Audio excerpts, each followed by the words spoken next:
Hi, நீங்கள் பார்த்துட்டு இருக்கிறது Yoga's menu channel. Welcome back to my channel. இன்றைக்கி நம்ம சேனலோட மாஸ்டர் பீஸ்ன்னு சொல்லி போட்டிருந்தேன்ல, அந்த ரெசிபி பார்க்கலாம். இதை க்ரீன் லட்டூஸ் அப்படி சொல்லலாம் அந்த ரெசிபி பேர். அதுக்கு தேவையான இன்க்ரீடியன்ட்ஸ் போட்டிருந்தேன்ல, அதுதான் முருங்கை இலை. அதை நல்லா வறுத்துக்கணும். இது கொஞ்சம் பழுத்தனால இப்படி இந்த கலரில் இருக்குது. இதெல்லாம் நல்லா மொறுன்னு சவுண்டு கேட்குது. இந்த மாதிரி கேட்குதில்ல, இந்த மாதிரி சவுண்ட் கேட்கணும். இந்த மாதிரி வறுத்துக்கோங்க. அதுக்கப்புறம் கருவேப்பிலை இலையெல்லாம் போட்டு வறுத்துக்கலாம். கருவேப்பிலை நீங்கள் கம்மியாக போட்டுக்கிட்டிங்கன்னா கசப்பு இருக்காது, நிறையா போட்டிங்கன்னா கசப்பு இருக்கும். கருவேப்பிலை கம்மியாகவே சேர்த்துக்கோங்க. இதுவும் நல்லா இந்த மாதிரி சவுண்ட் கேட்குற அளவுக்கு நம்ம வறுத்து வச்சுக்கலாம்.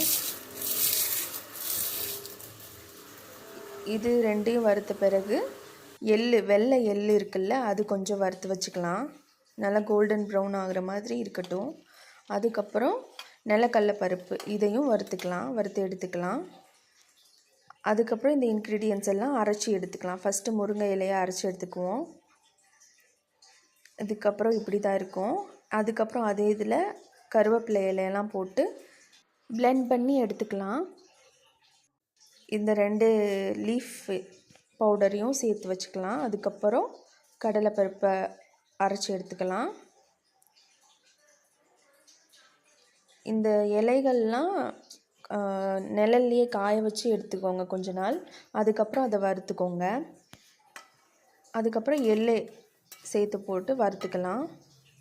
கொஞ்சம் கடலைப்பருப்பு இருக்கிறதுலே எள்ளையும் சேர்த்து அரைச்சிட்டு, அதுக்கப்புறம் 1 கப் அளவுக்கு நாட்டு சர்க்கரை அதையும் போட்டு அரைச்சிக்கலாம்.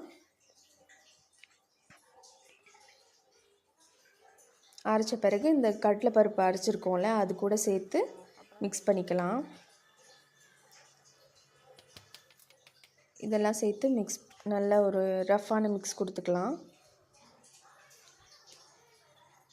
அதுக்கப்புறம் ஏலக்காய் தூள், இந்த ஏலக்காய் தூளும் அதுக்கப்புறம் நெய் சேர்ப்போம். அந்த நெய் சேர்க்கும் போது அவ்வளோ நல்ல ஸ்மெல் இருக்கும், சூப்பராக இருக்கும், அப்பயே சாப்பிடணும் போல் இருக்கும். இப்போ ஒரு 4 டேபிள் ஸ்பூன் அளவுக்கு நெய் சேர்த்துக்கோங்க. நெய்யை லைட்டாக ஹீட் பண்ணிவிட்டு சேர்த்துக்கோங்க.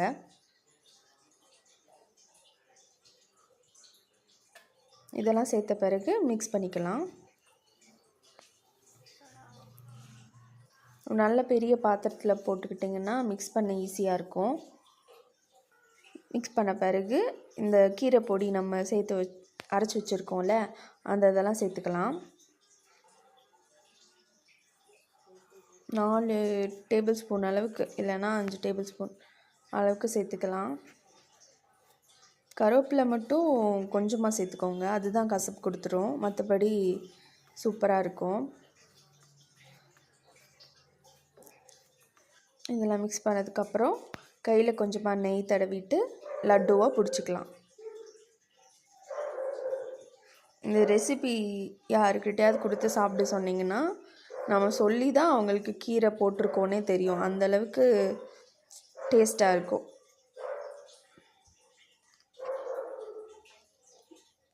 சூப்பராக இருக்கும் இந்த லட்டு. கண்டிப்பாக ட்ரை பண்ணி பாருங்கள்.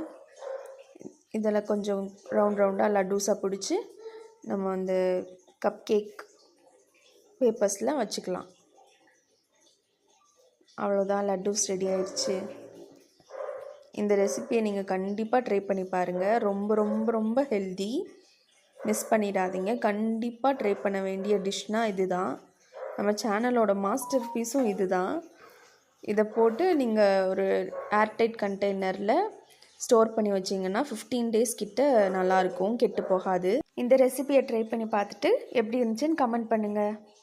தேங்க்ஸ் ஃபார் வாட்சிங்.